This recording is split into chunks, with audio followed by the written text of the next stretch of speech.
ನನ್ನೆಲ್ಲ ರೈತ ಬಂದವರಿಗೆ ಬೆಳಗಿನ ಶುಭೋದಯ. ನಾನು ಇವತ್ತು ಚೆನ್ನೈಗೆ ಬಂದಿದ್ದೆ. ಅಲ್ಲಿಗೆ ಬಂದಾಗ ಒಂದು ಹೊಸ ಆವಿಷ್ಕಾರನೇ ಕಂಡೆ. ಏನಪ್ಪ ಅಂತಂದರೆ ಮೆಟ್ರೋದಲ್ಲಿ ನಮ್ಮ ಬೆಂಗಳೂರಲ್ಲಿ ಇಲ್ಲದಕ್ಕಿಂತ ಸೇಫ್ಟಿ ಪ್ರಿಕಾಷನ್ಸ್ ಭಾರಿನೇ ಯೂಸ್ ಮಾಡಿದ್ರು. ಇದು ಇಷ್ಟ ಆಯಿತು ಅಂದರೆ ನಮ್ಮ ಬೆಂಗಳೂರಲ್ಲಿರುವಂಥ CMಗೆ ಟಚ್ ಆಗೋವರೆಗೂ ನೀವು ಈ ವಿಡಿಯೋನ ಶೇರ್ ಮಾಡ್ತೀರಾ ಅಂತ ಅಂದ್ಕೊಂಡಿದ್ದೀನಿ. ಕನ್ನಡಿಗರು ಎಲ್ಲರಿಗೂ ಇದು ತುಂಬಾ ಉಪಯೋಗ ಆಗುತ್ತೆ, ಯಾಕೆಂತಂದರೆ ಆಕ್ಸಿಡೆಂಟ್ಸ್ ತುಂಬಾ ಪ್ರಿವೆಂಟಿವ್ ಆಗುತ್ತೆ ಅನ್ನೋದು ನನ್ನ ಅನಿಸಿಕೆ.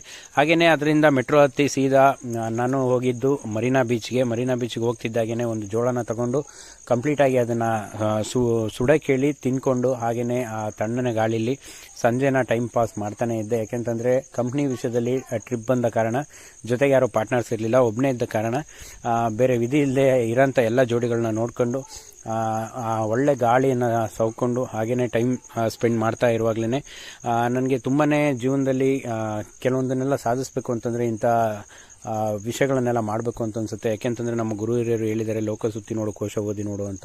ಅದು ಯಾವಾಗ ಅರ್ಥ ಆಗುತ್ತೆ ಅಂತಂದರೆ ನೀವು ಸಹ ನಿಮ್ಮ ಕೆಲಸ ಕಾರ್ಯಗಳನ್ನು ಬಿಟ್ಟು ಕೆಲವೊಂದು ದಿನಗಳು ದೇಶ ಓಡಾಡಿ ನೋಡಿ. ಆಗ ನಿಮಗೆ ಹೊಸ ಜನ ಭಾಷೆ ಎಲ್ಲ ತಿಳ್ಕೊಂಡ ಮೇಲೆ ನಿಮಗೂ ಸಹ ಜೀವನದಲ್ಲಿ ಏನಾದ್ರು ಒಂದು ಮಾಡಬೇಕು ಅಂತ ನಿಮ್ಗೆ ಅನಿಸುತ್ತೆ. ಹಾಗೆಯೇ ಈ ವಿಡಿಯೋ ಇಷ್ಟ ಆಯಿತು ಅಂದರೆ ದಯವಿಟ್ಟು ಲೈಕ್ ಮಾಡಿ, ಶೇರ್ ಮಾಡಿ, ಹಾಗೆ ಕಾಮೆಂಟ್ ಮಾಡ್ತೀರಾ ಅಂತ ಅಂದ್ಕೊಂಡಿದ್ದೀನಿ. Thank you friends. ಹೀಗೆ ಜೊತೆಗಿರಿ.